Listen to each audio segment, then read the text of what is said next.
One step in front of the other, along a road with seemingly no end, breathing in the green, cold fog breath, moss moist, ancient soil fills my nose. The venerable and forgotten gods, their song calls to me, each step deeper into Haeth's heart. I hear the oath of a season, the promise that in the end, we find a place to finally call home.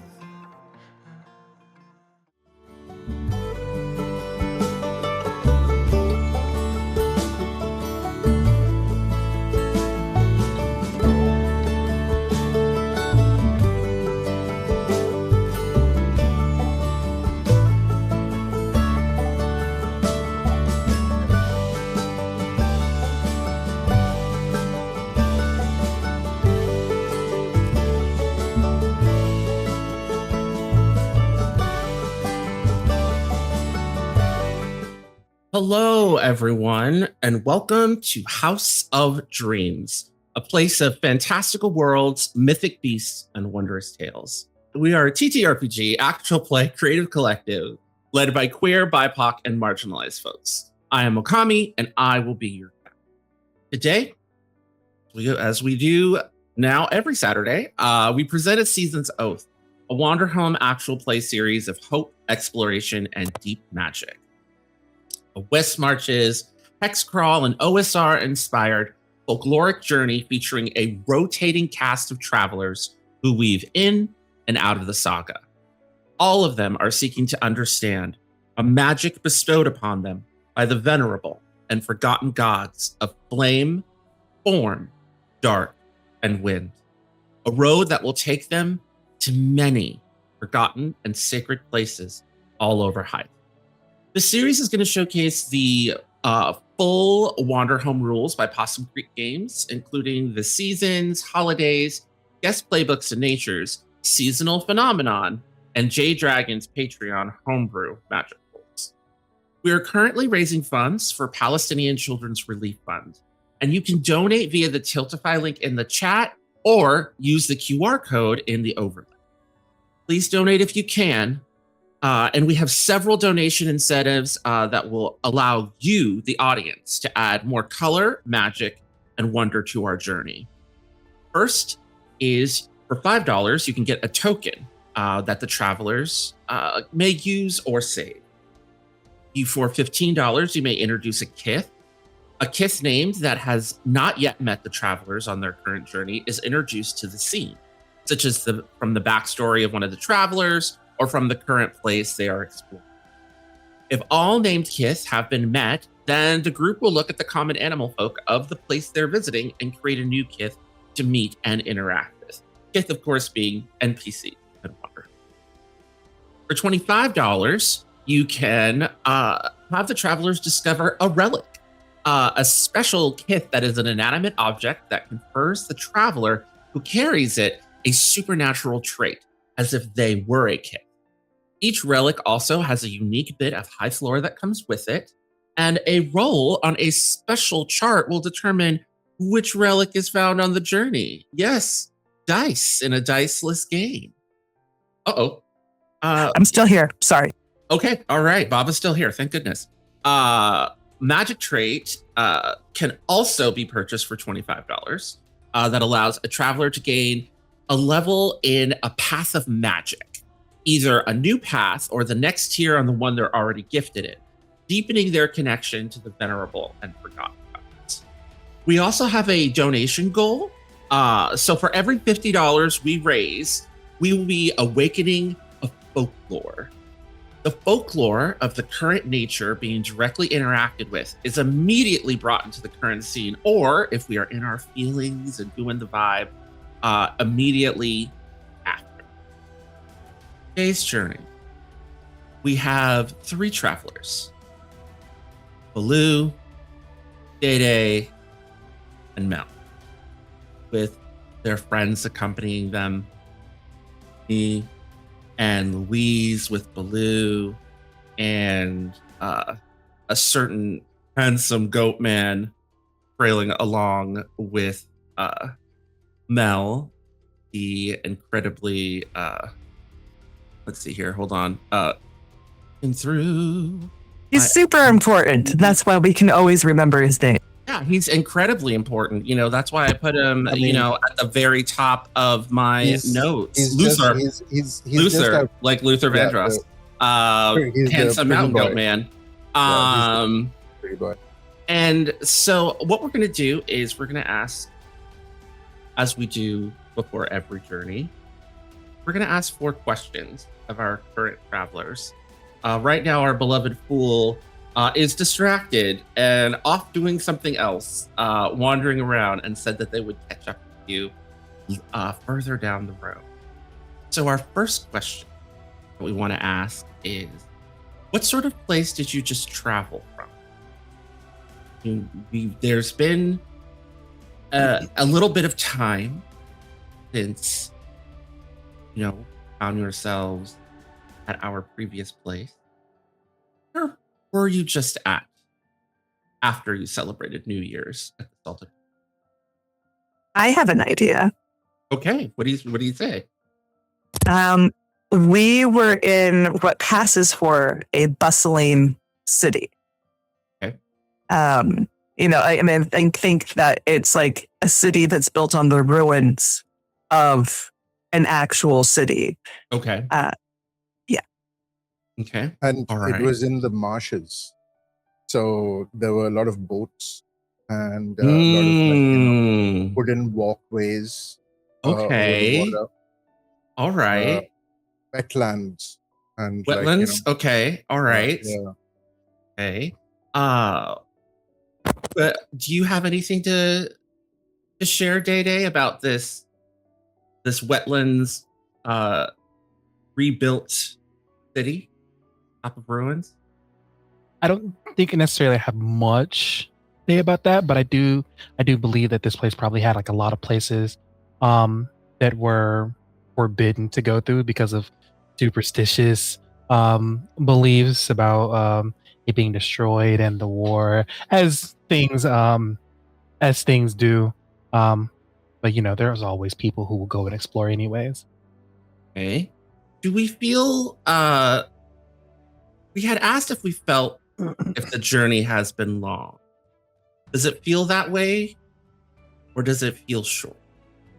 I think for Daelin, it felt long at first, but now I think he has like a goal in mind, so he's not really too worried about the full-on journey itself and stuff. He's more distracted inside of his mind about things that he wants and things that he can things that he wants to do as time goes on. Okay. What about Mel and Bhaloo? Do you feel like this journey's been long? Okay. Yeah. We're both waiting for the other to go. Mel, I think this has been a really quick, like a whirlwind for Mel. Yeah. There's just so many. New Year's city. Mm-hmm. Boom, boom, boom. Okay. Yeah. What about you, Bhaloo? Back then, when I was working in the mess halls, there was always still worry. Have had my time in desperate anticipation of the next. I think I've had my time. After that, I want to ask this question first of Day Day, because you mentioned it earlier. Is there somewhere we hope to go? Inside of the vision that he had, the memory that was restored. Remember floating on the water with his mom. He doesn't remember much and stuff, but he does remember kind of like the smell of the trees nearby, and how crystal clear the water was, and how like there was land nearby that was beautiful green that kind of like sloped into a small hill and kind of like tapered off into the water. He's kind of hoping to get there to maybe figure out where home is. What about you, Mel? Is there somewhere that you're hoping to go? Mel has a bunch of new little friends, little forgotten gods, and a tiny little bumblebee. So it's really kind of like following the vibes. She is kind of letting them lead her, especially like the forgotten gods that she has are kind of specific towards like trying to find something leading. So she's just like, yeah, sure, go ahead. I'll follow you, and wherever we end up, that's where I'm supposed to be. Okay. And you, Bhaloo, with your little family? See, I've heard about this trade, and I really want to go. All right. And finally, but silently, in our head, where? My home. And with that, we begin the first step of our journey. Today, in episode 18, we're going to be traveling to the Dragonflight. The Dragonflight, a passenger train for kith and gods that winds across Haeth, connecting its many villages, cities, and towns. Legends say the train is inhabited by the spirit of one of the last dragons, and that its draconic magics fuel its steam and propulsion. Other tales say it's a technological marvel built by the venerable and forgotten god of flame as a grieving gift to the kith and small gods of Haeth after the last dragon fell. The truth, perhaps, may be lost to time, but it does not stop this train from servicing kith and small gods alike, who wish to travel all across Haeth at the speed of Dragonflight.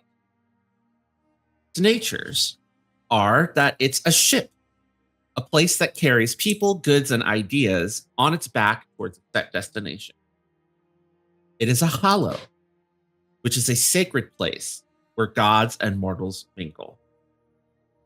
And the Dragonflight is also a road, a place that exists for traveling through.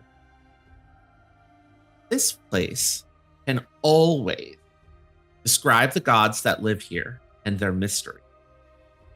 Offer someone the chance to break this place's rules to make their life easier. Give someone a token when they bend over backwards to respect the place. Describe something passing by. Keep someone from getting where they're trying to go. Push someone forward and give them a token. Describe the very tip of something, a way out and off course. Show us someone longing. And last but not least, take away someone's privacy, freedom, or vigor. Give them a token. Aesthetics. Many well-tended shrines, forgotten offerings, a friendly caravan, a seemingly endless railway, clacking gears and churning engines, and a rowdy crew full of vinegar. Folklores of this place. The dragon who escaped death. The pact of the Crossroads Shrine. The outlandish rumors about the place we're headed. Common animal folk are bears, gazelles, and horses. And the small and forgotten gods of this place, dragonfly folk conductors, animate serving carts, and a variety from all over Haeth traveling to a new home. Now, we are currently in the season of leap, and it's till soil. Till soil is the first month of the year in the season of leap after chill has ended, when the ground is just warm enough for planting. The aesthetics are constant and challenging work, gentle rain, and the occasional chilly day. Signs of the month: a rhythmic work song, a positive outlook, lovesick teenagers, and wide-brimmed hats. As we step into this journey, I have a couple of questions. The first question is going to be related to the place itself. The second question is going to be related to the weather phenomenon. The first question is, when you arrive at this place, decide a rule all must follow. I have an idea. Go ahead. Sorry, go on. Go ahead. Okay. A small offering must be made to the train the train mechanics. Like there are these small little insect-shaped automatons that actually kind of fix the ship. And if you ever encounter one of them, a small offering of thanks will always be given. Okay. What does everyone else think? Oh, you're muted. You're both muted. I like that. I like that. You like that? An offering to the maintenance. Yeah, I like that more than what my idea was. Okay. I mean, All they right. could always be Because all I can think in my head is like bowing to the servants of the train every time you see them, or else you'll be disrespectful. Similar, I was knocked before entering any room or any compartment or anything. You always have to knock. We're very polite today. Yes. Oh, I'm sorry. Offering is so much. I thought that was just common decency. Oh, Common decency. What? we are. Hashtag American. Sorry. Lordy. Real sorry about that. Just so everybody. I put an offering must be given to the maintenance small gods wins. Okay, and now the second question, our seasonal phenomenon question. Do you know anyone here other than the people that came with you? You know anyone here? Like on the train on itself? the train itself, yes. As you arrive on the train, is there anyone here that you know? And you each get the answer. This is a question for each. Wow. I mean, this may be a bit of a stretch, but I think Bhaloo would have met Myra, the small god of service and hospitality, at some point. Okay. All right. I do see a name that Mel and Bhaloo both know. Oh, wait, who? What? Look at the Sheer. caravan. Oh, Sheer and Kafra. But I don't, Mel doesn't know Kafra, but Sheer and Kafra are here. It's Sheer being, what is the koala, tiger. koala's bay, right? Yep, one of the bays. Yeah. Oh, interesting. Oh, that's going to be fascinating. So we've got, do we have 2 yeses? Okay. There's no wrong answer here, by the way. Just letting you know. I originally wasn't gonna say anything. Was gonna say no, but I like the idea of Daelin knowing someone, an Arctic hare who's slightly older than him, who used to travel and take care of him when he was younger. What should his name be? Vance. Vance, gotcha. Vance. Excuse my lover from the background, everyone. Yeah, that's what my kids do. So that's why I'm laughing. It's like, oh, you got one too. Okay. Yeah, I do. Only he's 32 years old. All right. So, ladies and gentlemen, boys and girls, mark a sprout if anyone in the group says yes, and 3 spouts if everyone in the group says yes. Now, what this means is that once 5 sprouts are marked, because sometimes different groups of travelers will go to the same place, it means that there will be a cold leap phenomenon. But for right now, it is not a cold leap, but perhaps next it will. You find yourself on a spacious, well-tended passenger cart of a vast, fast-moving, deep, like bordering on maroon, red and gold locomotive.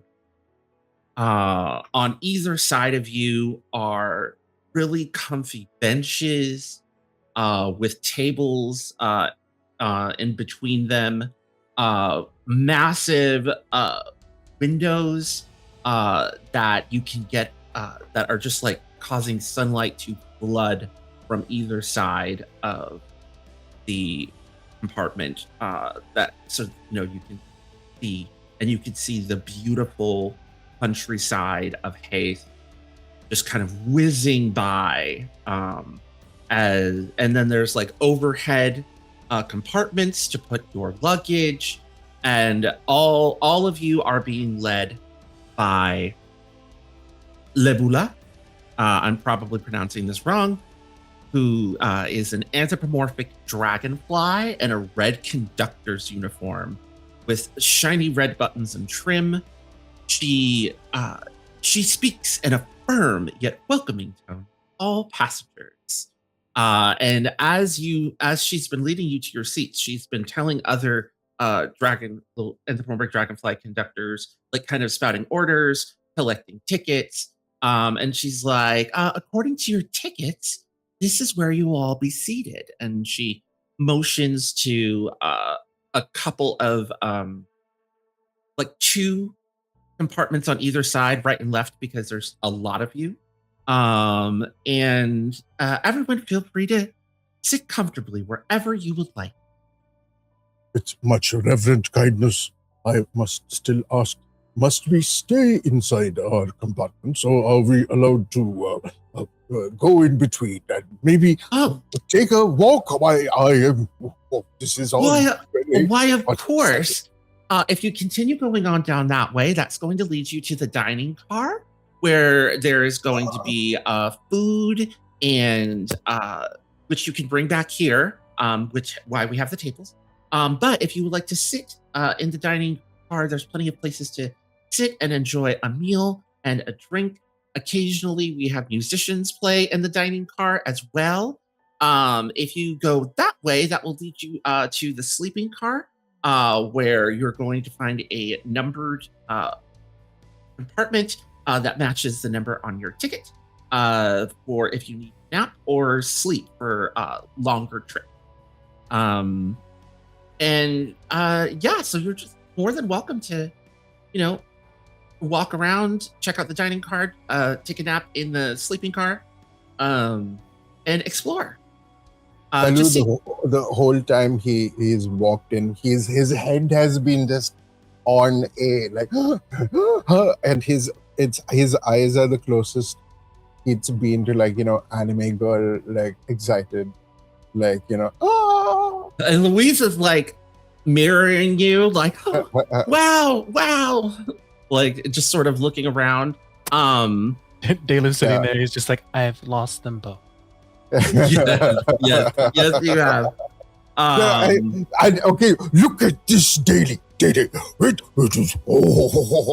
and he'll be like, can you not look at this? Mama, is he gonna be okay? Huh? Oh, I think he's going to be just fine. Everything is so interesting and new. This is adorable. Daelin has Luther never seen says, him like this. This is interesting. Now, everyone, please, Libula says, take your seat, be comfy, and enjoy your trip. Would I be permitted to be look inside the kitchen? So I'm a bit of a chef myself. I would love to see how your crew works. Oh, well, that is not my area of expertise. That is actually Myra's. I will make sure to send Myra over directly to your booth, and she will and you can ask Myra her. is here. She's where I heard of this a long time ago. I would be honored. Wonderful. Please have a seat, and Myra will be up in a bit with some snacks and tea. And she bows incredibly deeply and reverently, and she says, Right back. Tickets, please. Now every single one of you has a golden ticket. The ticket is gold, and there's perforation on it so that you can like keep the stud. And it's really cool. It has the dragonflight. It says your name on it. And then like the destination keeps changing. Like it's the destination is like in flux. According to like, you're not really sure. It almost reacts to your thought. But does everybody hand her the tickets to take the stubs? Yep. One moment, folks. Isn't this? But then after, I think, like mention of Myra comes up, Bhaloo just kind of sits back a little, and his head kind of stops, and like he just kind of has a kind of soft smile, and he's just kind of has his hands together in his lap. And he's just looking down. He's just like, pleasant, but it's indeed. You all are kind of take your seats, kind of relax. And you notice that there is a beautiful little shrine kind of in the wall that you didn't notice before. It just sort of appears. There's like a little dragon statue on it and a little bowl where you could leave offerings, all just sort of carved in this beautiful like wood.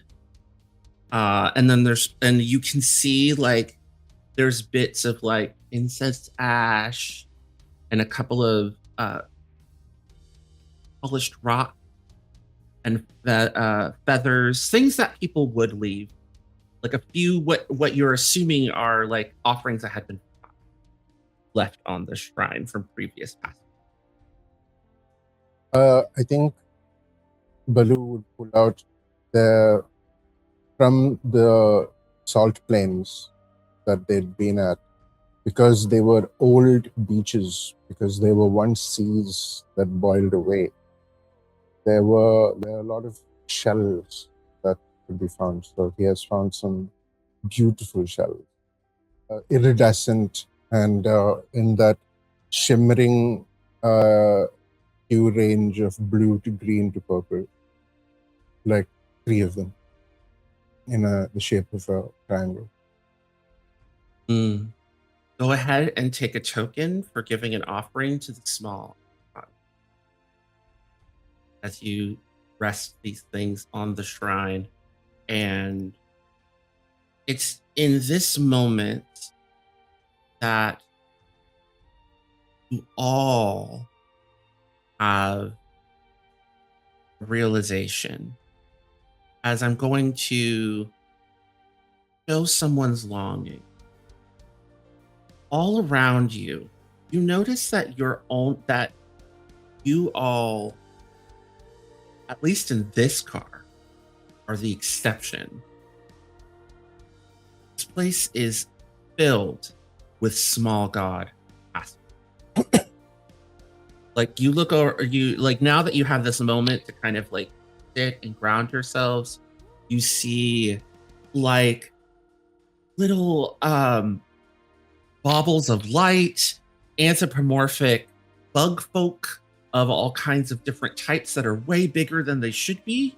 You see little sprites made of leaves, dust bunnies with googly eyes, little like a gentleman in a pinstripe suit that you think is a fox, by his hands and feet, but he has a giant like fish head. That is like reading like a periodical, and just sort of like you see a bumble in like a shepherd's dress with a shepherd's crook with little teeny tiny miniature bumbles like buzzing around her as she's taking a nap, and she has like a little bonnet on. Bhaloo will immediately put his hand on Luis's shoulder. Just calm down. You can't go around convincing more of a flock keep following you. What? And it's at this point you notice that there is something aglow in Louise's presence. Like almost as if she is like hypnotized by the presence of all of these small gods. Drunkenly happy, I guess you could describe it as it seems as if being in this place where you can feel really close to the spirits has sort of lulled Louise into like intense. She's a conduit. She's a conduit in her own way. Oh, I was just daydreaming. Feels ruffled. I was imagining what it would be like to go on a parade with all of these amazing that are around it. But I was going to ask, are there do any of these small gods, because you said some of them were like bug gods, do any of them look like mantises? Yes, there is I will say a rather large anthropomorphic praying mantis that's wearing like these very lovely, rich, dark green robes that are like embroidered with gold and silver symbols of like bonsai trees. That is reading like what looks to be like a little tiny prayer book. Its big eyes kind of going blink, blink, blink, blink as it's reading this little tiny prayer book nearby, like easy enough for you to get up and talk. Nice. So while Bhaloo and Luis are doing that, I'm going to do the thing that I can always do, and get distracted, and walk away from the entire group to this small god mantis. Hi. Hello. Sorry, I didn't mean to hear you. But how do I explain this? And being the kid that he is, he reaches into his shirt and he pulls out Kita. And they shut the book, set it down. My goodness. Why, hello. Kita does this little thing. Your name is Kita. Last of your kind, you say? Oh, my goodness, that's so sad. Is there any way I can help?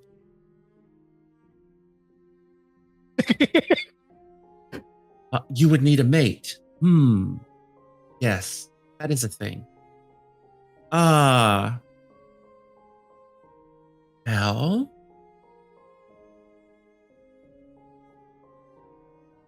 I don't think I can do that. But I can do this, if you like. Oh, I can give you a blessing of fertility. Yeah. You mean Kita would be able to have children? Hmm?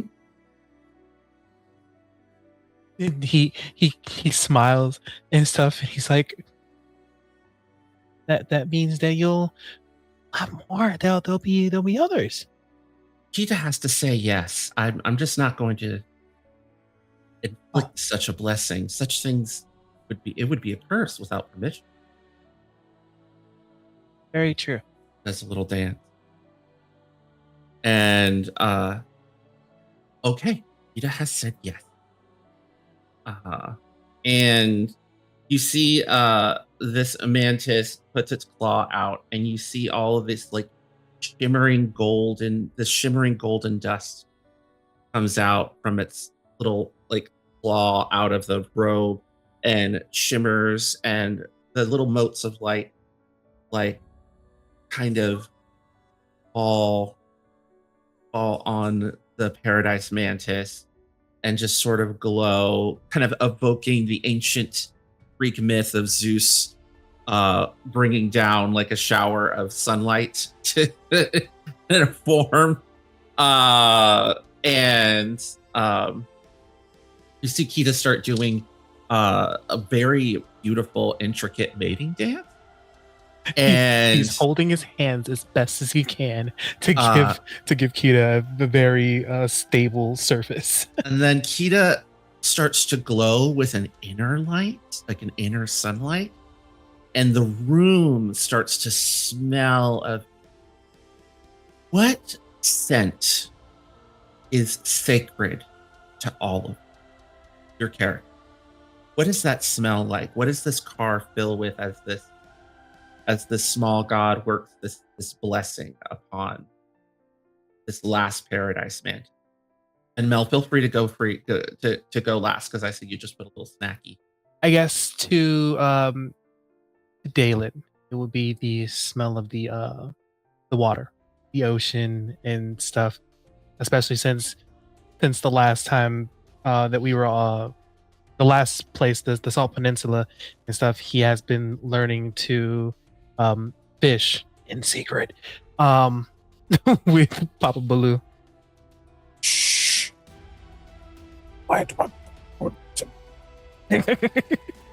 Mel's would be like the smell of smelt of hot iron, hot forge. That's the good smell. You know, some people like the smell of gas. She likes the smell of forge. For Bhaloo, it would be the layered and nuanced cornucopia, a well-stocked spice cabinet. So with that, smells will go by, and we are going to jump cut a little bit forward. You're sat down, you have key to put away, you're, thinking about how kind that small god was, and then coming up is a table, like a serving table, with a full tea service on it. So there's like everything you would need: cream, butter, saucers, cups, teapot, biscuits, just sort of comes up. And then the top, like the lid of the tea kettle, you hear, "Oh, hello, darlings. How is everyone doing? I'm Myra. I'm the head of hospitality and service here on the Dragonflight. How may I be of..." "Oh, Bhaloo! It's so wonderful to see you!" And then all of a sudden, all the cups and utensils like kind of rattle excitedly. As soon as she started rattling, into the space with her usual sass and energy, Bhaloo, I think, would have just immediately like stood up, like, very excitedly, and then just kind of gone with a very, continuing with that, like, almost kid-like energy, would go, like, bounding up and would have gone to a deep, like, one on one knee and, like, deep bow with one hand, looking at her, not like looking down at the ground, looking at her face with a warm smile. My matron, it has been far too long. She is going to ask a question as she always can. So, Lovey, what do you need right now? When I first met you, my matron, through an old forgotten path that led me to your kitchen, that was on this beautiful, wondrous ship, but maybe it was some part of the maiden. You told me a story that gave me a life, a time of perhaps you could tell us another one. Another story? I thought you wanted to visit to the kitchens. That, of course, also, that is an additional thing. An additional thing? I am running hospitality here. How much free time do you think I have, Bhaloo? I'm happy to tell you all a story, as all of a sudden, like, the saucers, like, start to hover in the air and land on the table. The cups float on the air and land in the saucers. The spoons get up and start walking up towards and gently placing themselves where it needs to be. Like, it's just like the teaser is essentially just like animating and like serving itself, and is just sort of like we're finally in times of peace, and do you want me to tell you a story, or do you want to tour my kitchens? Like, we can't do both. And like, poor tea. So which is it going to be? I would be honored to visit your kitchen, my lady. Okay, finally, let me finish serving up everyone's snackies, and then you can follow me to the kitchen. May I bring my children? Both Dede and Louise are, I think, would be very excited. Dede? Absolutely. Dede has definitely gotten distracted somewhere, and so he has decided to walk away down the hall. Hello, before you go chase after your children, are you going to eat that? Can I finish that?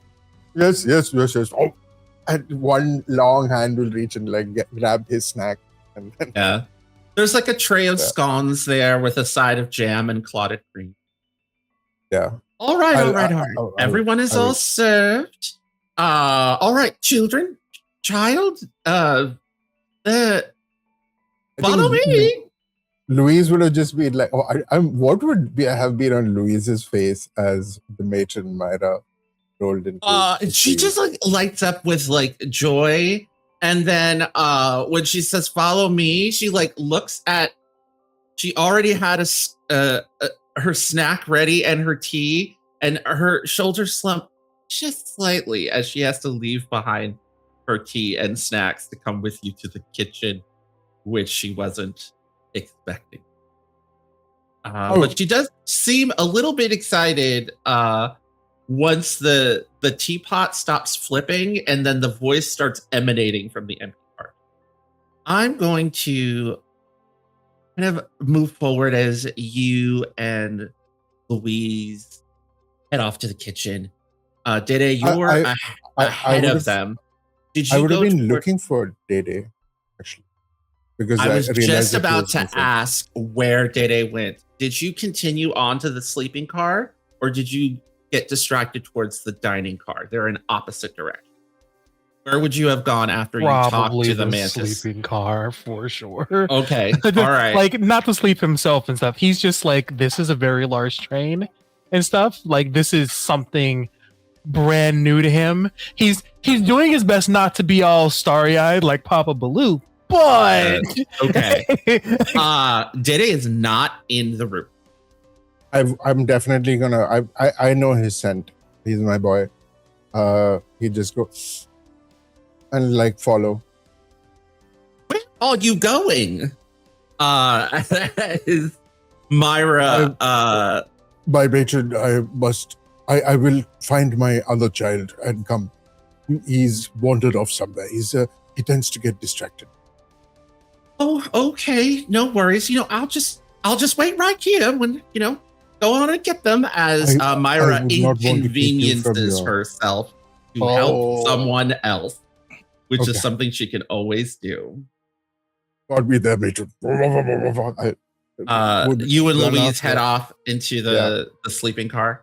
I think he'd have that hand down in that scooping motion so that Louise would know to just jump on, and then he'd put her on his back, and then go down on all fours and go the full bear route. So you head off into the next car. Umi sips her tea, takes a deep breath, kind of inhales and smiles. Luther puts his arm around you, Mel, and is like, huh, is this what family life is like? Umi nods. I like your family life way better than the family life I had back home, Boomy. It keeps things interesting. No, this is going to be a long trip. I only have a moment to rest. What was your family life? Well, I mean, my family was small, so I didn't really have chasing after siblings type of situation. But we grew up around a lot of my aunts and cousins and everything. So it was hectic, lots of squirrels in one place and lots of smiths in one place. Too many cooks in the kitchen.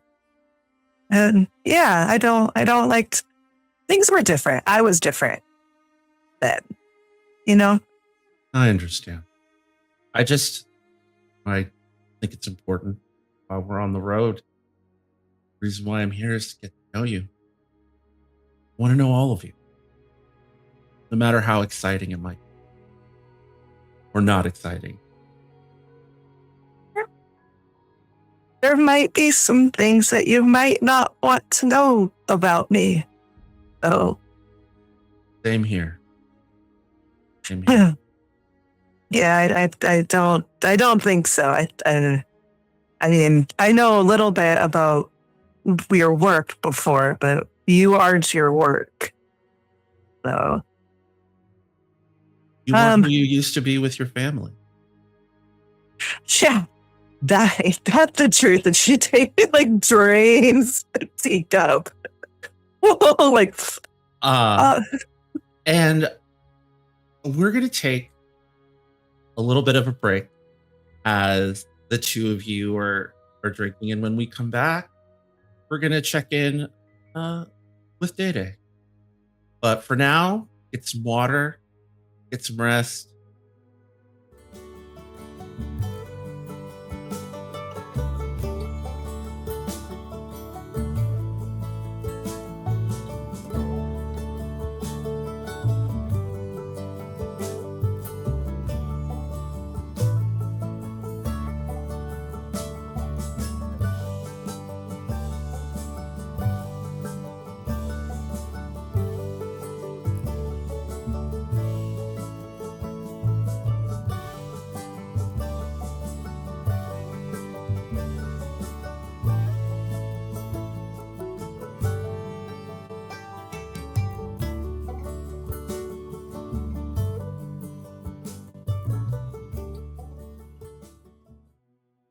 All right. We return in the sleeping car, where Dede is just kind of walking, looking around. What do you do first when you get in here? Oh, the first thing that I do as I'm walking around and stuff, kind of he's a little bit too excited. He kind of does this like chattering thing, just kind of like moves around. I think he's just kind of like looking in the cars and seeing all the different people, the people. Yeah, there's all kinds of like. Actually, to tell you the truth, this card's mostly empty as you go from place to place. If you look in, a few of them are closed. Some of them are just wide open. And you can like look in and see where people can go up and sleep in the bunks. But those don't have anyone in them. Like the ones that are open don't have any people in them. And the few that are closed, you can hear like light snoring sounds coming out because, some people are nocturnal. And as you're like halfway across the cart, kind of looking around, trying to see if there's anybody interesting to meet, you hear the door slide open and Bhaloo and Louise are coming into the Oh, Seeing all fours blue, he's like, "Oh no!" Hey, we're gonna go get a tour of the kitchen. Oh, okay. And young man, we discussed this. When you want to go off, you tell me where you're going off. Sorry, I will try Snuffles to. hair. Snuffles hair. Come. We have a chance to see a rather fantastic kitchen. Come on, let's go. Climbs on top. And then you all head and come back. And Myra's like, I imagine both of the scamps are going, wee. This is so great. Myra's like, oh, thank goodness. Come, follow me. And like one of the arms of the cart like lifts up and waves you over as it starts squeak, like self-wheeling itself down the way. And you make your way to the dining car. And you enter the dining car, and then the camera kind of like spins around back over to Boomy, Mel, and yes, story time, I guess. He would have quickly gone in and given Boomy back on the cheek and go, be back in a second, my love. Boomy beams at you as you head off with the children. Both Day and Bhaloo, your players, do not forget that you have place moves if you would like to interact with this. Luther looks over at Mel. Well, I guess it's story time. Like Bhaloo, before I settled in my smith shop, I was a blacksmith, weapon of a sort. Never cared much. Ability, aristocracy. I mean, they paid good money. Really difficult to live their life. Taxes, serfdom, all kinds of difficult things. And help the people that were fighting them. I'd like to describe the tip of something way out and of course, because when this story talks about war, statically, off in the distance through one of the windows, you see a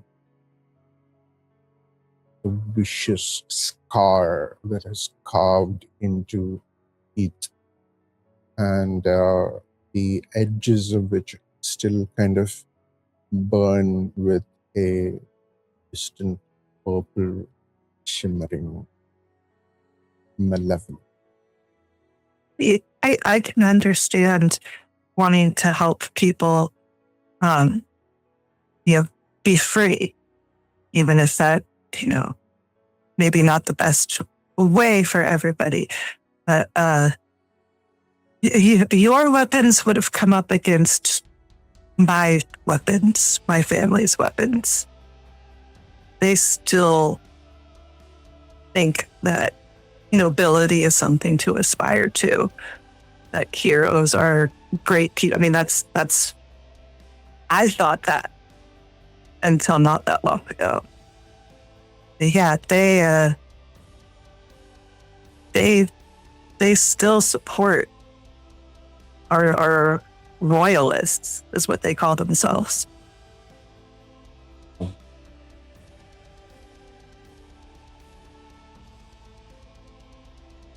lot of people lost. Hope that this hard-won piece, as he looks out and kind of like looks mournfully at that scar fading off in the distance. I just hope that this hard-won piece is worth it. Look of the leader of the rebellion on the battlefield the last time I saw her. It's not one of victory, one of despair. At least that's more understanding than the people who would still fight. Which I will never go home again because I can't. They wouldn't recognize me now. But yeah, I can't go up against them and have. There's no way to talk to them. Cultists change. And maybe in time they'll change as well. But that we have each other now. Reaches out and takes your hand, and he's going to say something that he can always say. And that's, got it covered.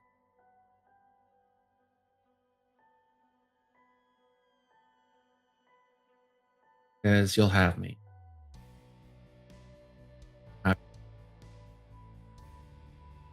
Mel flips her hands over so they're, holding hands, and squeezes back and is like, I would love to keep making things with you for as long as we can.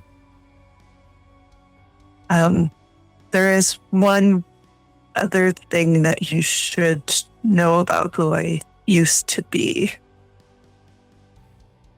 I wasn't always like this. I mean, I was inside. I always knew that I am Melicent, but the people were my family and the people where I'm from, they called me Melvin. And it wasn't until I met Kind and ran away from home that I became who I've always been on the outside instead of just the inside. And I don't really know what that means, but I feel better than I did before. I feel more me. And yeah, that's the real reason why I cannot go home. If I go home, they'll call me by a name that was never mine. And I can't deal with that. In your truth, that's what matters most. Not where you came.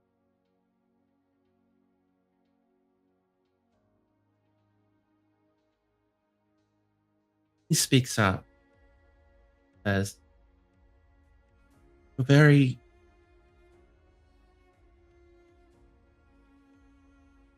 Davis, probably too trite, a very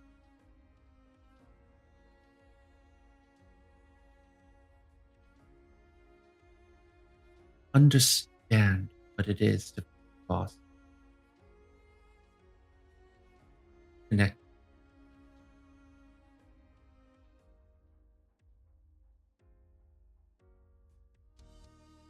one step. I think I'm still working, hoping, being on the road, that I will find.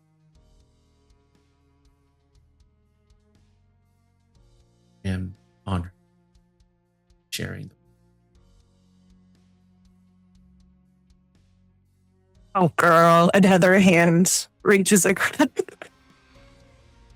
No. And Yes, there's like a reassuring jingling of the bangles. You know, they make this music as you put your hands over this still warm and inviting spread of tea. So one last thing, as we're holding hands and kind of like the moment of letting go, Ro, who is one of my lost gods, who takes the form of a small little meadow songbird, pops up. He is the lost god of belonging and is just floating in between all of our heads, forming like lazy figure eights and singing. Take a token for describing a small moment of beauty, sharing it with the team. When next we see Bhaloo, Louise, and our Adede, they are in the dining car, which is packed with people and small gods, all eating lunch.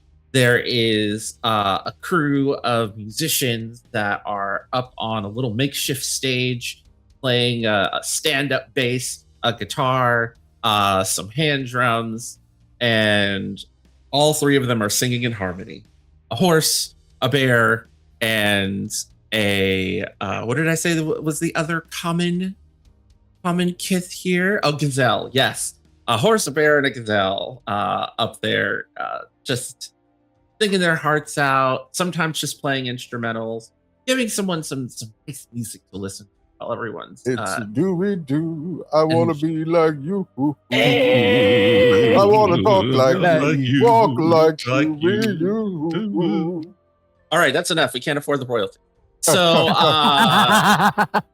and then everyone is being served by like a tiny crew. I don't want to say a small army because the dining car is only so big, but there's like a full crew of these animated like serving trays, essentially, that are all that are similar in form to Myra, that are all like serving people, and then they're also bussing the tables and taking away the empty glasses and plates, and then coming from these double doors on the other side of the dining car, which you're pretty sure that's where the kitchen is. And Myra's like, "Come, children, come, Bhaloo, follow me, follow me, follow me," and all of a sudden, Louise lets out a high-pitched squeal, and just jumps off of Baloo's back, flies through the air, and lands in the lap of this tiger gentleman, dressed in bold colors, like a brilliant blue pantaloons with slightly curly-toed boots, a red sash, a white linen form-fitting tunic, and his head is completely like wrapped in a well, tightly wrapped turban that is the same sort of sandy off-white color as. Actually, no, it's the same deep red as the sash, the belt sash. He has a jeweled, curved blade at his side on a leather, on a leather belt, sword belt that he has over the sash, and he has little small hoop earrings in his ear, and he's sitting across from an owl, a somewhat feminine looking owl wearing a bright red caftan that is embroidered with all sorts of like beautiful like zoomorphic patterns and such, gold, red. And they're sitting there having an afternoon meal that Louise is just rather enthusiastically interrupted, and she's got her long orangutan arms around this tiger's neck, who looks a little bit flummoxed at the moment, and he's like, "Oh, Louise, how are Daelin would also notice in that moment, like, the excitement and joy instantly melt away, and there's a low resonant growl that comes from the base of his stomach all the way to his throat, and the visible fur rises. Day? What do you do in this moment?" But I don't know if there's anything that Daelin can do right now. He's more or less just like he's seen. I would assume that he's more than likely seen Bhaloo be protective, but being on top of Bhaloo and feeling and hearing the growl and that deep-seated like feeling of get away from my children and stuff, that is news. Daelin's eyes are like wide open for a second, and then he's like his head like slowly turns to where Luisa has jumped, and now he's just like who Will immediately start walking up. Does keeping his eyes on Sheer, he would nod to the side and put his paws together in a bow. Namaste, Kafra. It's been some time. Yes, it has. It's so lovely to see you. Louise is like, "Great to see you, Sheer." And he's like, Louise, it's great to see you too. And picks her up, very delicately puts her on Bhaloo's. Shouldn't be running away from your papa. It upsets him. Oh, right. Finally, we agree on something. Sure. We agree on lots of things, Bhaloo, especially how much we both care about Louise's well-being. This is my Uncle Sheer. He is the best. You know this cloak that I wear that makes me like disappear sometimes? Give it to me. Oh, that's nice. And hello, I'm Kafra. Nice to meet you. I'm a peddler from Indra, and Bhaloo and I have known each other for a very, very, very long time. Sheer is my friend and my caravan guard. Right now we are, we decided to take a little bit of a shortcut for our next destination. We're using the train rather than our wagon. When Kafra was introduced, the tenseness in Baru's frame would have gone away and gone back to a relaxed state, as he would have smiled at both the kids and then at Kafra. Yes. We have known each other for much. A good friend. Usually with one more sense than I would give. But sometimes company cannot be chosen.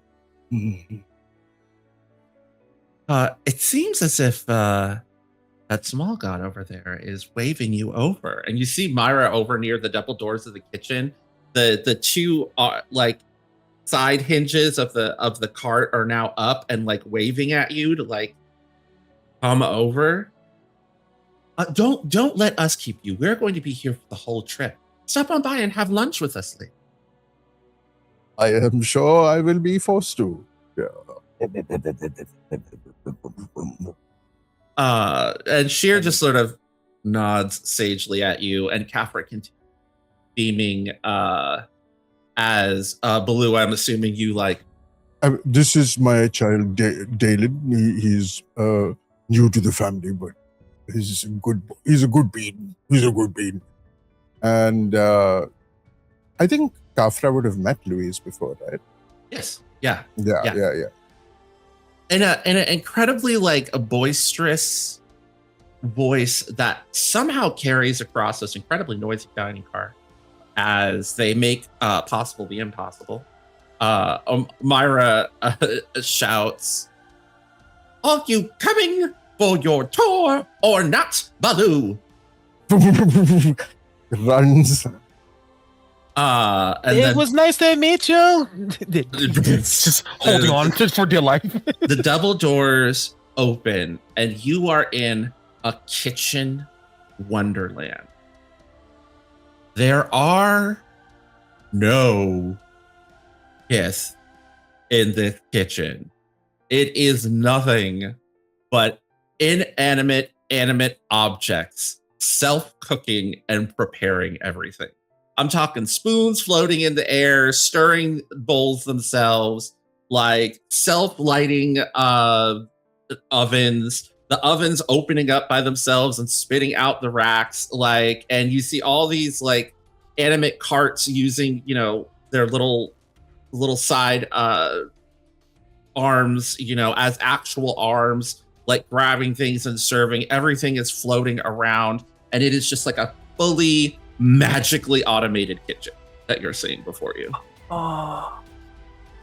These are my kitchen crew.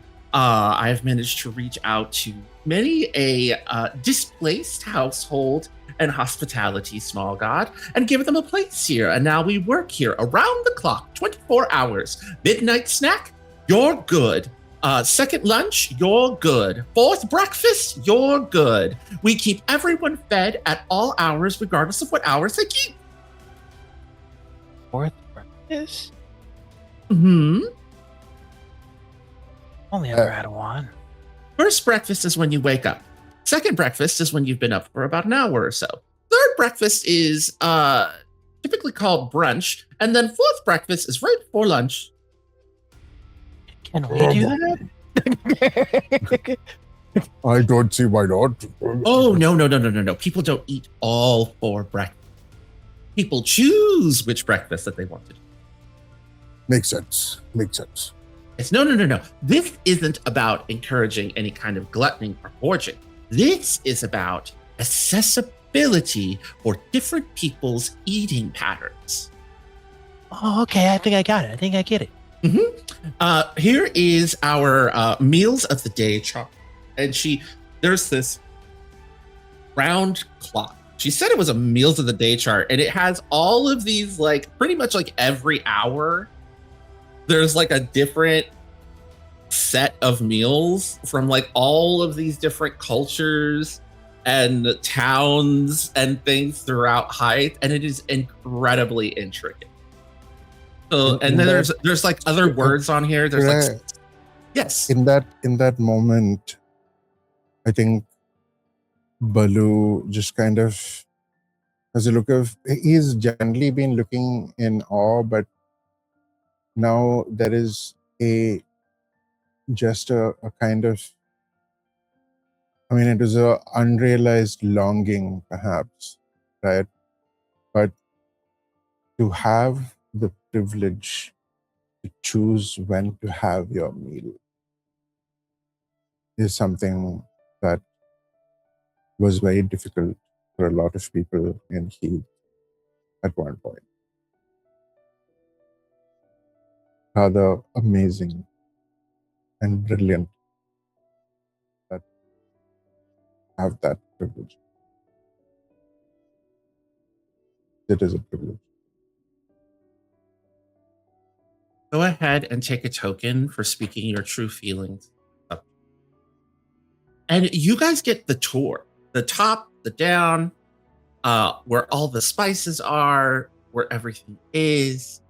Is there anything in particular while you, Bhaloo, and Louise are getting a tour of this kitchen that you would like to do? Was there any moves that you have that you would like to do while you're looking around?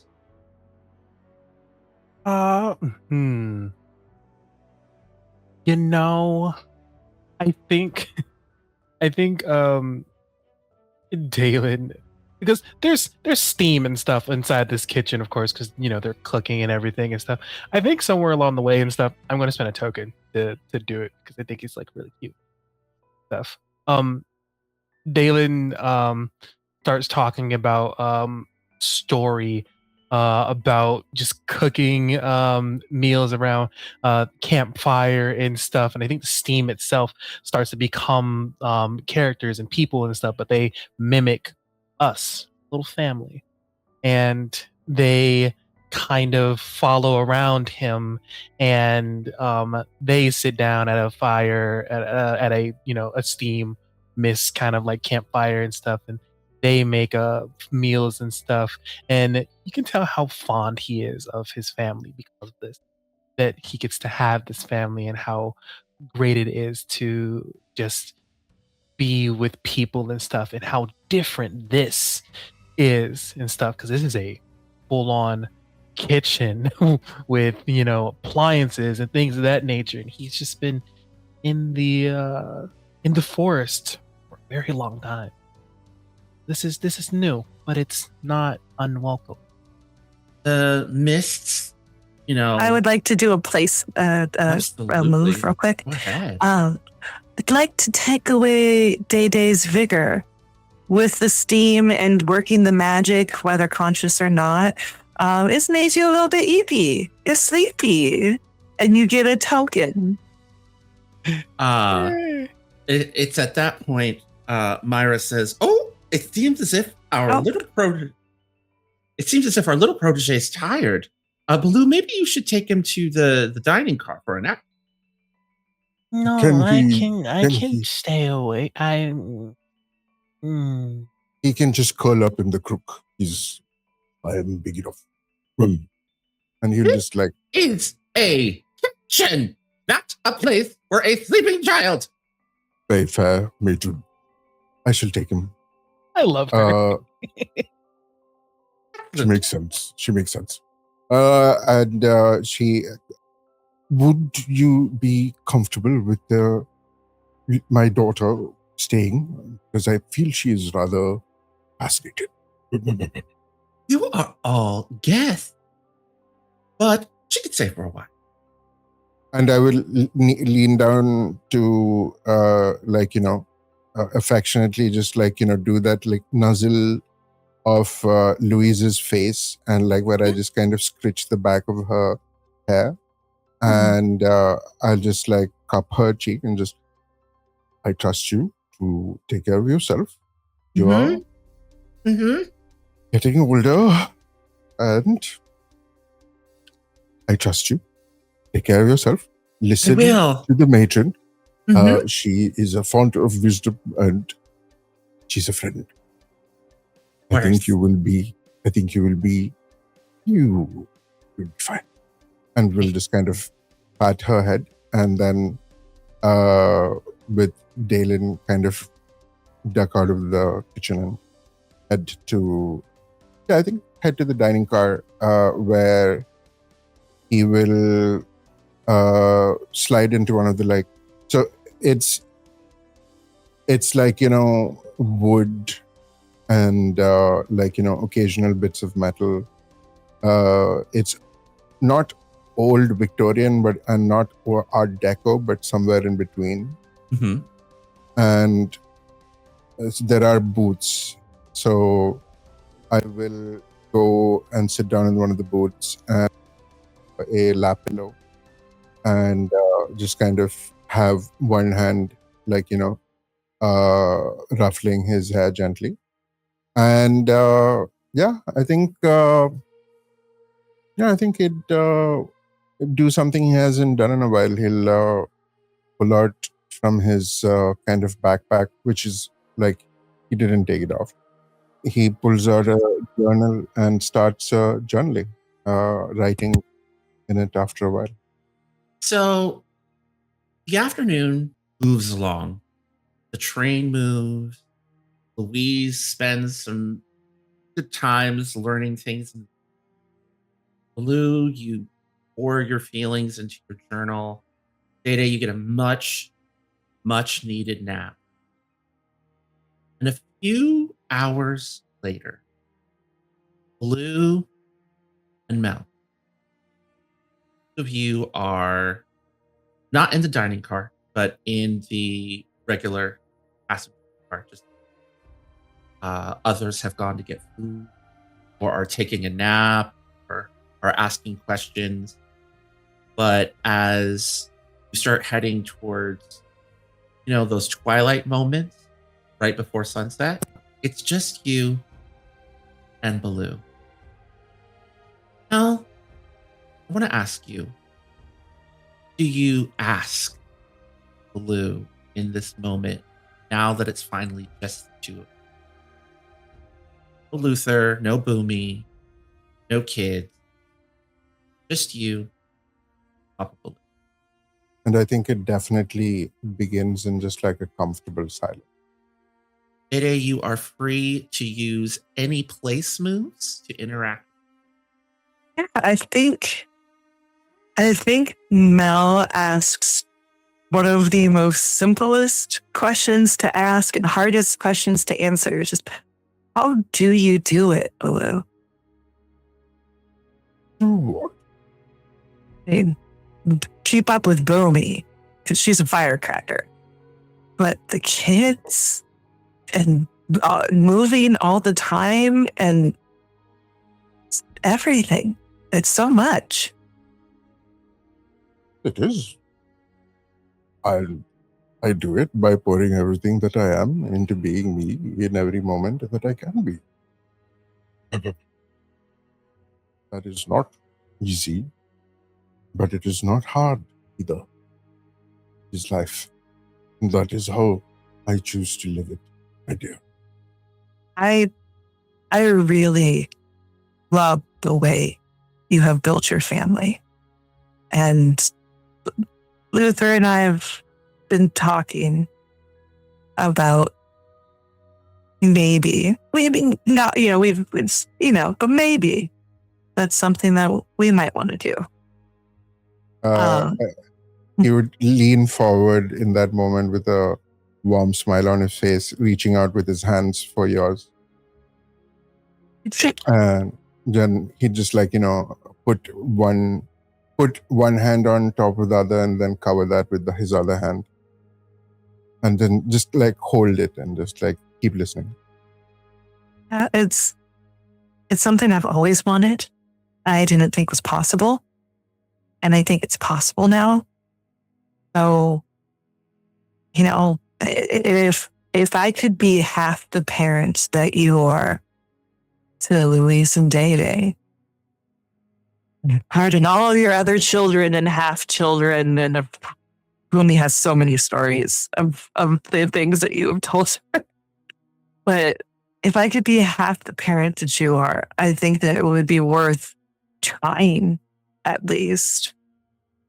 You have all these little sparks of joy, and they're yours for however long they're here with you, but someday you're going to release them out in the world. And I think that's a worthwhile effort. As powerful as joy is to a person at a personal level, sometimes it is our joys that will always be the best joy. And the best choice as well. Dad bod. But even what I know about you, Mel, you have put thought into it. And that is what is required of a parent. Because it is a commitment and a choice. I will not talk about regret and happiness, but it is a choice. And one that must not be no. As much as it is a choice, it is a boon. The boon. It's a boon and a headache. She gives you a little bit more of the tea that you made. Go ahead, tell me about it. I can see it. No, it's just when you get tired and you get stressed, there's a little tick on your eye. I know. Oh, I mean, can you see all of the white that's coming in? I'm not that it's old. so distinguished, though. You look so handsome. I mean, thank you. And I know Boomy likes it. Boomy really likes it. I'm not going to lie. I am rather glad we went through all that physiotherapy. It is good that I am back in a level of fitness. Otherwise, I could not. Yeah. No.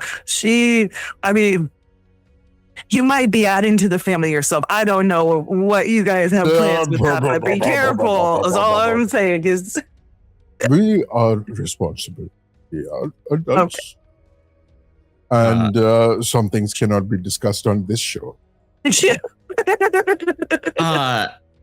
just adult chit chat and kiki going on at this point. I will say, in the reflection of the sunlight against the window, out of the corner of both of your eyes, you see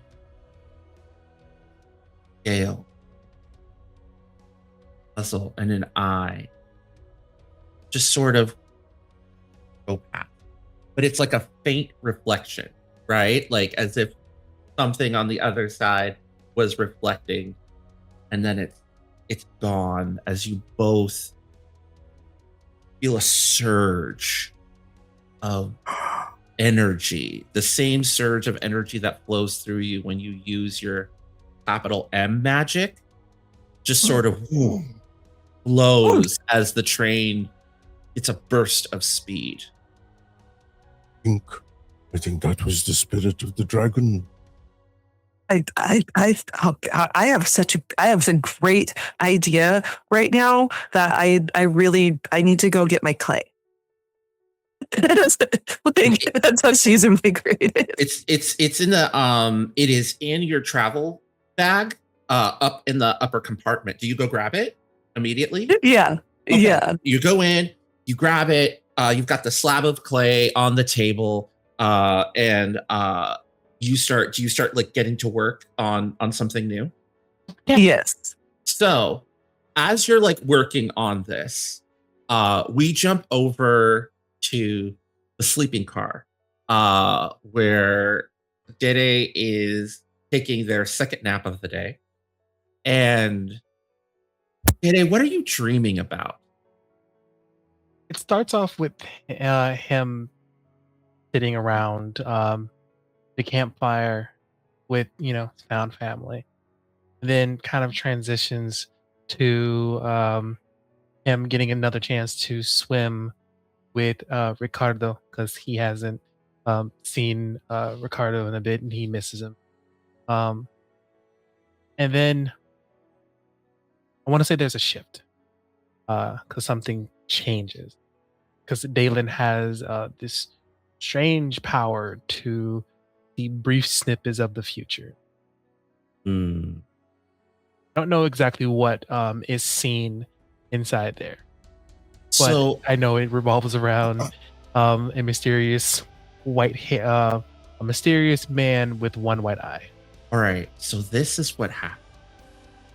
All of a sudden, one moment you're swimming, the next moment something massive, I think maybe a whale, is surfacing from the water with you on top. And then you realize, as you break the surface of the water and you hear this, you are on the back of a white-tailed, one-eyed dragon. Like serpentine dragon with like hair, like big puffy mane of hair, like a lion's mane. And you can see like this is the one-eyed stranger, but in a dragon form. And you are just flying through the sky. Who are you? And what do you want from me? Want from me? What do you want from me? You're the one that's riding on my back. I Where do you want to go? What do you want to see? takes that for a moment. Something in him doesn't know if he can trust this, but he says, I want to see home, where I was born. I'm satisfied with what I have, but I want to know where I came from. Fortunately, I can only lead you to. I cannot take you. Like really dejected. From that, shoulders kind of slump a little bit, but No need to be sad. I'm a cyclical. I could take you so far into your future we loop back to your past. That possible? Yeah. Hold on. And there is this like burst of speed as he's flying, and there's just like clouds and blue sky and moving. And you see as you dive back down toward Haeth, blink or under massive tree. And this tree is tied with all the matter, wishes and promises. And you music in the distance. You can smell jasmine blossoms like in the air. And you are experiencing a moment where you see whole Earth family all around you. And this sense of understanding and knowing where you came from. And then you wake up. He's looking around. He is so confused in that dreary, I just woke up state and stuff. And he's just like, just dream. Another dream. Oh, Daelin, is that you? You hear like a gentle knock on the bed car with a very, very familiar voice. He turns to it and he's just like, Vance. You open the doors. Of course. Yeah, you open the doors and there is Vance, a tall Arctic hair, wearing a blue vest and brown pants, barefoot as always, shoes just get in the way, and with his backpack satchel slung over, and he looks at you and he's like, and he like extends his arms for you to jump up and give a big hug. Immediately hugs him. Oh my gosh, it's so good to see you. Good to see you too. I'm on my way to Arborwind for a new job as a school teacher. What are you doing here? Are you with Bhaloo? Yeah, I am. I had heard the rumors that you were from Baga, a colleague of mine, that you were with him. Yeah. There's a lot that's happened since last I saw you. I have a new family. It's great. Could I join you for dinner? I'm traveling alone, so I have no one to eat. Of course, you can travel with me. You can always be with me. It's fine. Come. Okay. And I would like to ask the table if you would all like to head forward into dinner. Yeah? All right. Yeah. All Yeah. right. So Vance and Day holding hands as they're heading over to the dining hall. Vance being in their like late 20s, early 30s. obviously like an adult teacher figure.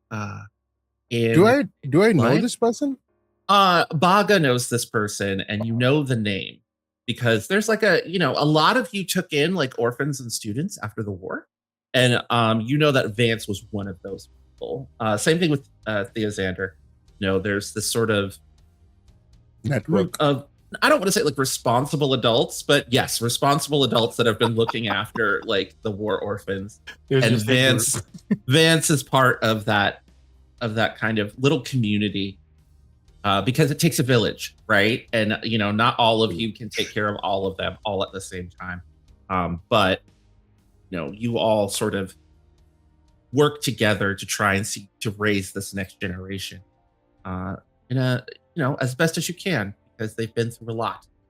There would have been a hug, of course. Yes. There's lots of hugs and warmth and communication. And Myra makes sure that you all have like a huge dinner table for everyone to sit and have their meal together. Sheer and Kafra end up like not necessarily joining, but like they're also having dinner at the same time. And sometimes they're up and go to other tables. Bhaloo would roll his eyes and take Bhumi's hand for support and just say, please join us for dinner. Wonderful. Kafra said, and sits down. And Myra, he would look at Sheer and his eyes they would be hard to begin with, but then he'd kind of like grudgingly kind of like, come on, it's only polite to eat when everyone is at the table. And so you are all kind of sitting down, getting comfortable, and then in a few moments, the full spread of the meal arrives. We, in this moment, are going to take a little break. And when we come back, we're going to find out what sort of delicious goodies that everyone is going to be having for family dinner.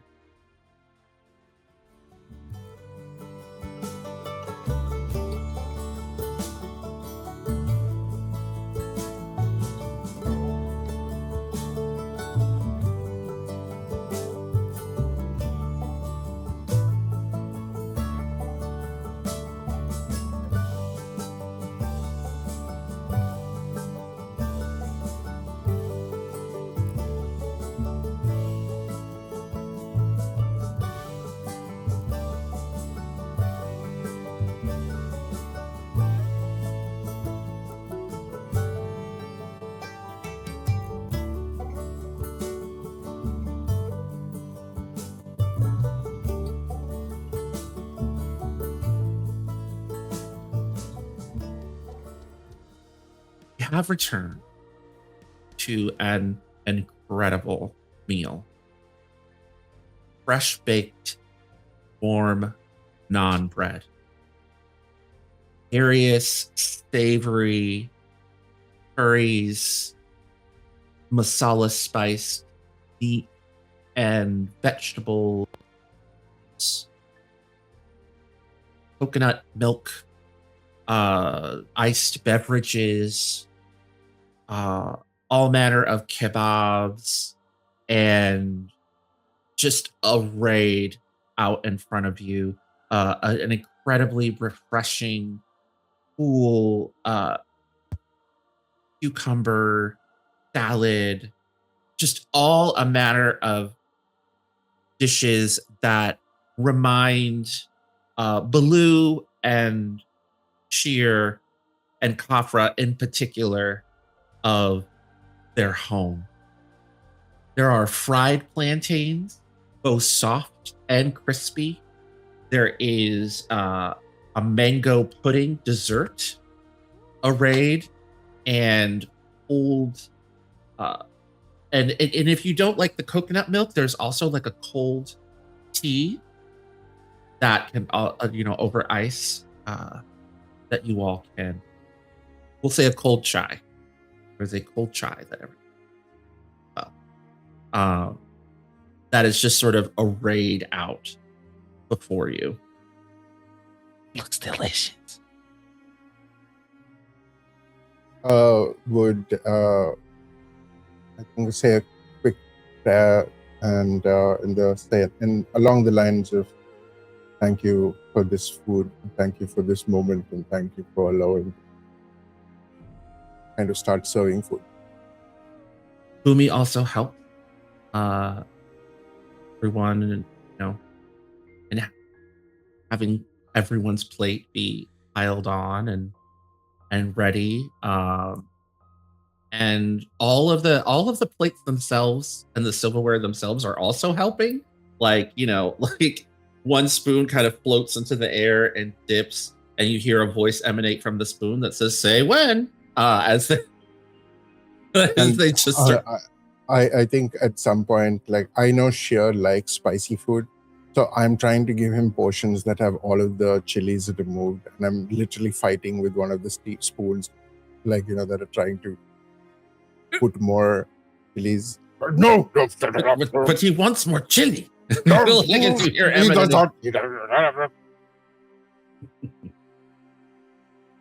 Sheer kind of chuckles at that.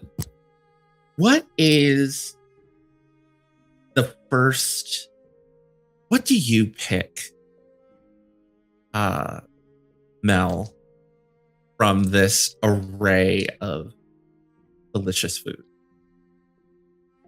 The first thing that Mel picks is not for her.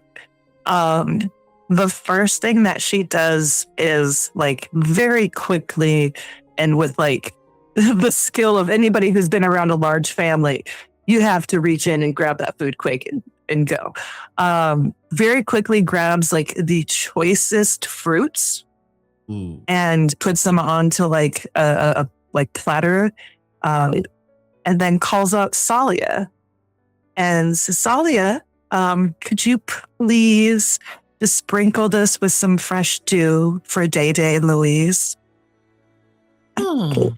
And this little leaf and water droplet figure just sort of floats and flies above the food, and fresh morning dew just starts to appear on top of the fruit. And then that GIF happens. Yep. And then gonna call out Luster, who is another one of my little friends, who is a little gold mica pot. Is it Luster? Dear, will you please make this even more beautiful? But yeah. Luster sort of dances around the table, and all of a sudden, there's a shine to the food that makes it look even more attractive and appetizing. And Myra, who has personally been serving this dinner, is like, "My, Luster, what a wonderful job!" Well, Luster is a god of precision, so they're good at what they do.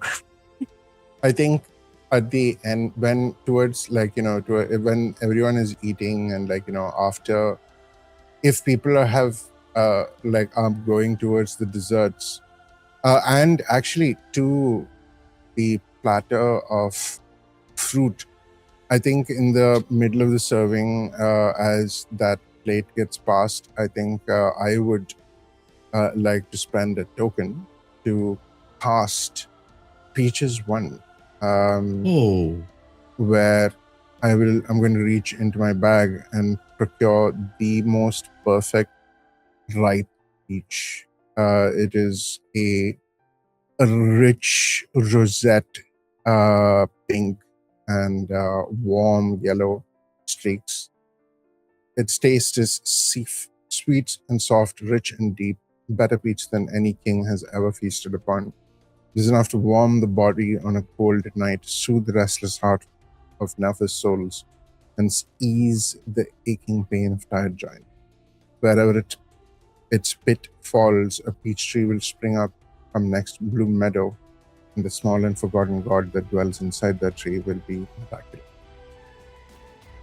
So I will pull that peach out, cut it up, and add it to in like nice little, perfect little wedges. Add it to the plate, and I'm going to press the pit to my forehead, and then open the nearest window and reverently let it drop. Okay. The pit catches on the wind, flies off. Hey.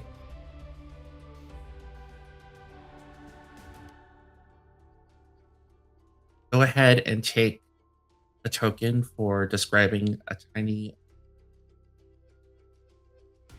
So I don't have to move my token to marker then. Nope. The peaches taste delicious. The meal is wonderful. You are all surrounded by friends, family, lovers, past parents, current parents, rocketing towards a destiny. Sun has gone down. Sky is full of stars. The shapes of the moving countryside outside the window as you're sharing moment. I would like to go to, and I want to ask, what mood or final conversation you want to have at this table, all bed down? It's already gone, so it's got to be Blue just did something. Mel or Day Day?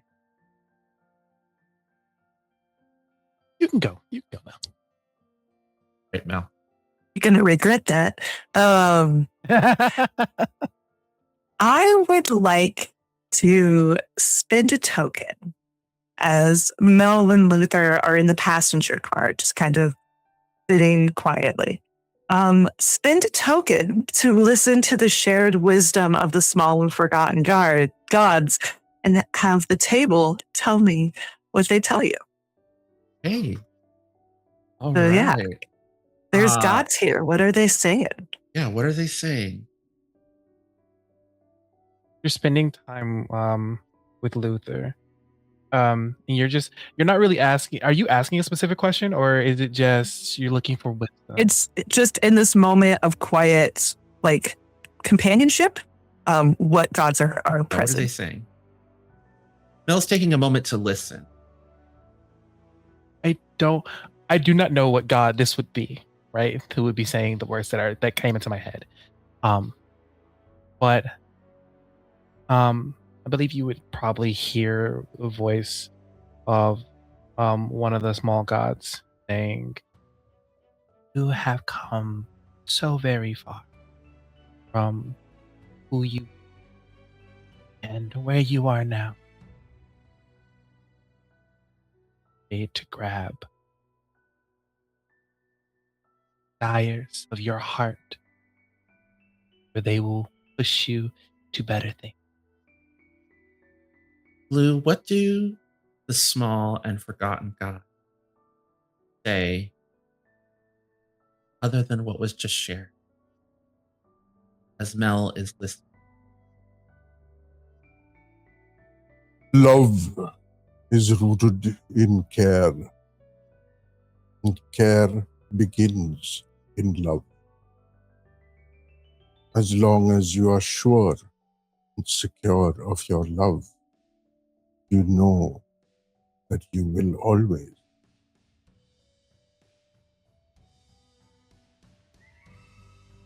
You hear these words as for a brief moment, the statue of clay that you had shaped earlier comes to life. Shares those words with you. May I ask you, what form did Mel sculpt this play statue? Yeah, it's the big old turtle boy. The I forget what their name is, but the deity that had the whole Heart to Heart Heroes art really good. Oh, yes. Yes. Okay. All right. His name is escaping me right now, but yeah. Right. The turtle from the Oasis. It speaks to you in that same low voice that is dripping with wisdom, yet assertive. And then the statue once again resumes its shape statue, but with like a little sheen of magic over it.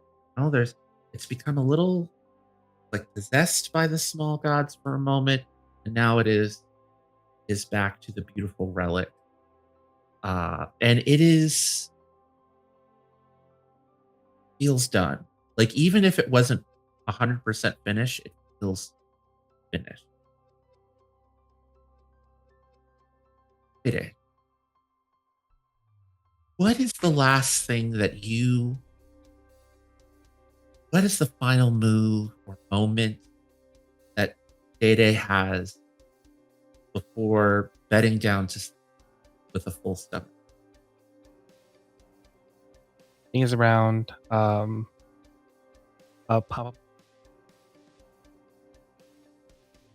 rest of the family and also Vance. I think he looks at Vance and he's just like, do you know of a place with a really large tree? Like really huge. I mean, there are a lot of large trees in Arborwind, which is where I'm heading, but this sounds something more like a singular tree. Are there any other details you can remember about it? Like what kind of tree it was? Is it decorated? I don't know. It felt different. He starts like chattering with his teeth because he's like kind of getting frustrated because he can't remember things. He's just I don't remember everything. My when I was sleeping, the silver dragon with the one eye showed me, and I think I need to find it, but I don't know where it's at. Louise says, "Can you draw it?" And she pulls out her drawing pad. Yeah. And wait, hold on. I think I have a better idea. And I'm gonna spin another token, and he's going to light an incense, and this time he's going to play on his flute and let those memories of the tree and everything of the dream rush through the smoke of the incense and to create a picture for all of them to see using the smoke. Right. And Vance looks at it and he's not sure I recognize that. But immediately Sheer cracks a smile, and so does Khafra, as Khafra says, "I know that tree. I know that place. That's Jasmine's respite." Jasmine, I smelled Jasmine in the dream. Yes, Jasmine's respite. It's actually on our caravan's trade route. We're heading there. I mean, not here. We're going to Arborwind first, but after that, we're going to be hitting the road, heading south. It's a daba, a place where you can get food and drink, and there's a massive fields of, I guess what you could call evergreen jasmines. They bloom all year round. And there is a guess you could call it like a god tree, called the Tree of Promises. It is the only tree in the field, and that is the tree. I'm so wishing this tree is a banyan tree. Just like an old giant banyan tree. Oh god, that'll be epic. It's very similar. It's very similar to a banyan tree. It's massive. But if you want to go there, if you're willing to spend a little time in Arborwind when we get off, we'd be more than welcome to lead you all. Papa Bhaloo? Can we? Boss. And they all smile. Well, then it's settled then. We're going to be, I guess, all on the road together for quite some time. Yes, a long time. And then his eye just kind of twitches and he completely ignores Sheer. Sheer raises the glass at you. He will cover his fist like from the children, and he will like,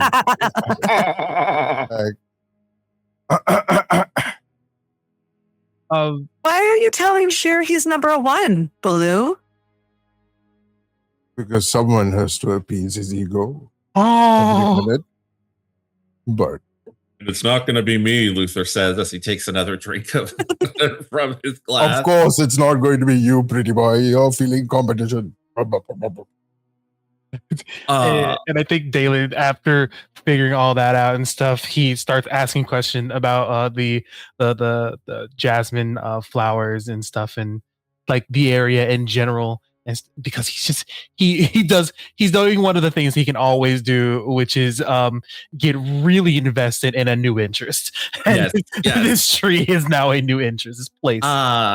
So I am in this moment going to describe to you what Jasmine's Respite is like, what you get from Afra. Along the road, winding through the warm western regions of Haeth, are vast fields of evergreen jasmine that grows along either side of the western road. It is said to be haunted by the ghosts of parted lovers who promise forever to one another during the height of war, both long past, painfully recent. Though the region earns its namesake of a place of jasmine blooms and final respite. At a crossroads where two directions lead deeper into Haeth and the other two into the lands of Indra, is a lovely rest stop eatery with the same name. It has been owned and operated by a family of raucous red pandas for as long as anyone can remember. It is decorated with ornate jasmine garlands and beautifully calligraphy, paper warts, and ghosts. The Jasmine's Rest offers the best cup of chai in all of Haeth to any traveler. I think Bhaloo would have definitely been through here on his way. But I think the last time he visited this place was like 25 years ago. Yeah. Yeah. Yep. It was a long time. It warms your heart to hear that the Santu family are still. Daelin's just kind of wondering if someone would recognize him. I know, if I know anything about that family, they are good with details. If anyone would remember, I think they would. Indeed, they. He's not gonna cry about it and stuff. It's like he has to be a big boy now. But he is. He'll sit down and just hug Daelin into his side.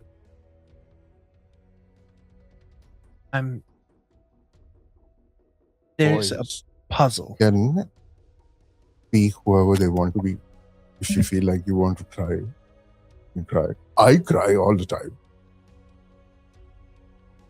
Louise is like, you said there's something about a puzzle? I like puzzles. I feel like whatever I was shown is a puzzle. And I'm trying to figure it out. His voice cracks. Aw. Well, puzzles are best solved together, young boy.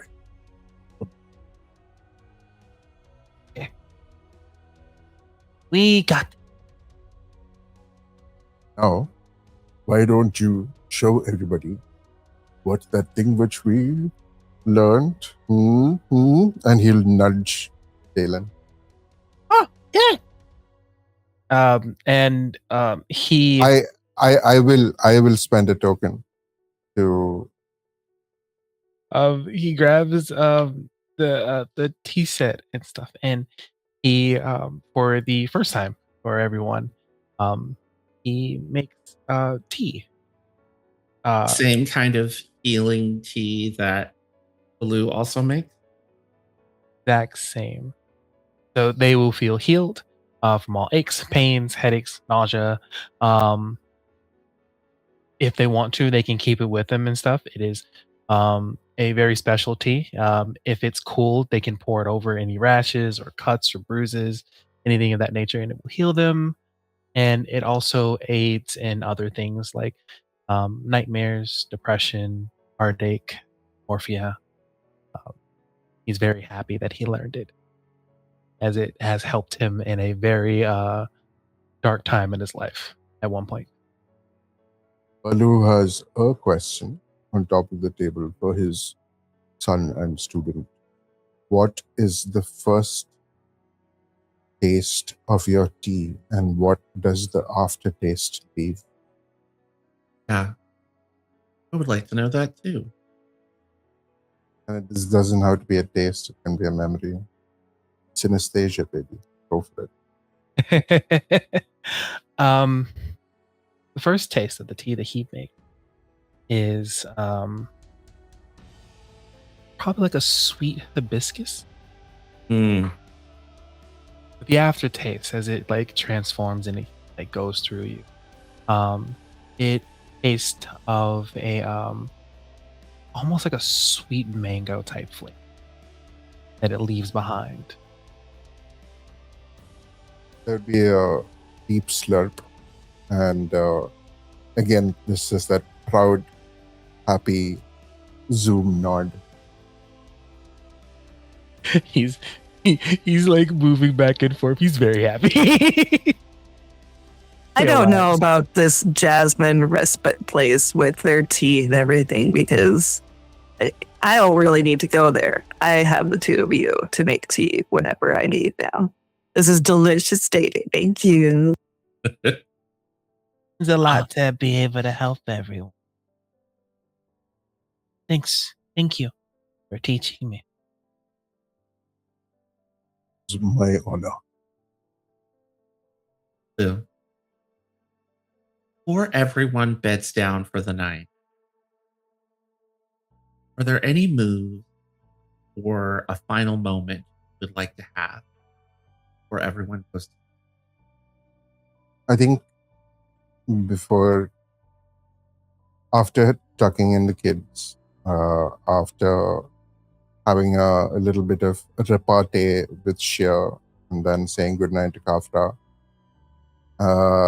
and saying goodnight to Mel and Luther, as I leave them to their cabin. You go get it, girl. And before I join Bhumi in our cabin, I think Bhaloo like to go to the window and gaze at Haeth in awe, perspective that he never had. He's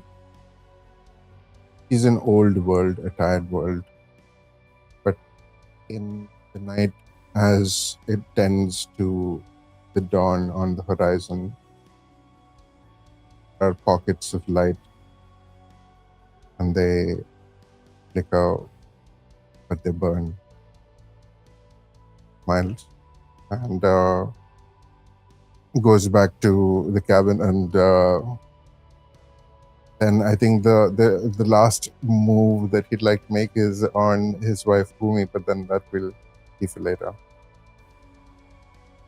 The camera pulls back as Bhaloo shuts the door of the sleeping cabin shut.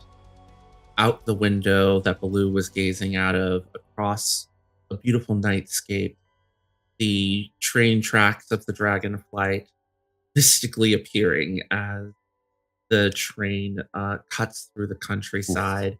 The moon is full and bright and vibrant, casting the world of Haeth in a dim, silvery light as the dragonflight makes its way to a vast, tall, and beautiful night-shrouded forest. That we're concluding. Thank you all so much for joining us. This continued saga through the land of Haeth. I have my travelers, please tell us who you are, and where we can find you on the internet, and one project that you have coming up. We're going to go ahead and we're going to start with the incredible Baba Yaga, like Mel. Baba Yaga. You can find me on the Blue Skis at babayaga.quest. Projects. I can't talk about it. To be announced. To be announced. TBA. I'll popcorn it over to Tommy. All right. Hi, I am Tomas, Tommy T. You can find me on TikTok at, what is my handle there? TommyGon12. And you can find me on Instagram at T_T_Watkins. Currently, there is a one project from So You Want to Be a DM, where we're doing Kids on Jet Skis, which is coming out on March 19th. You can catch it on Twitch. It's pre-recorded, but you can also will see it on YouTube. It's very funny. Just remember, you have to be cool enough to do murder. Certainly a perspective. All right. Guess we're popcorning it over to Aadi. Aadi. How do I lead in with that one? Hello, people of the internet. I have been Aadi MK. I go by fat he him pronouns because he's a little boring and I like being fat first. I have been playing Bhaloo, the Guardian Bear, and Dad, who I have been having conversations with my mother about how playing him is starting to affect my thoughts on parenthood. So the journey and exploration that RP is that character. You can find me at RDMK on Blue Sky, and very soon on Many Face Plays on YouTube, because it's an AP studio that I've founded, and I have a lot of amazing people on there. I think everyone here, except Tommy, because I've been lazy to send the invitation, is on there. But Poppy is also on there because we finished an amazing game of Serve Her Wintry Hunger. Hector Okami as Hunger. Oof. But yeah, the project I'm going to pitch is the thing that we have upcoming is our first Vampire the Masquerade Chronicles, which is Baghdad by Night. So if you want to see the glittering jewel of the Euphrates and the Tigris shining in the night and see what else lurks there, join us. Hey, and I am Okami. I have been your guide. You can find me at khokami.io on Blue Sky or at khokami on Instagram. Tomorrow we will be returning to Haeth over at Roll for Felicity at 2:00. We'll be going live for the second part of the County of Roseshire, our Regency romance inspired spin-off to A Season of Oath, where we will be having some amazing people. So please join us tomorrow. It is not a charity stream. However, we will still be having all of our charity incentives for the purposes of paying the cast and crew who generously donated their time over to the channel. So please join us for the continuing saga of A Season's Oath tomorrow. Otherwise, we'll be back next Saturday. Same bat time, same bat channel. Thank you all so much, and have a beautiful, beautiful journey.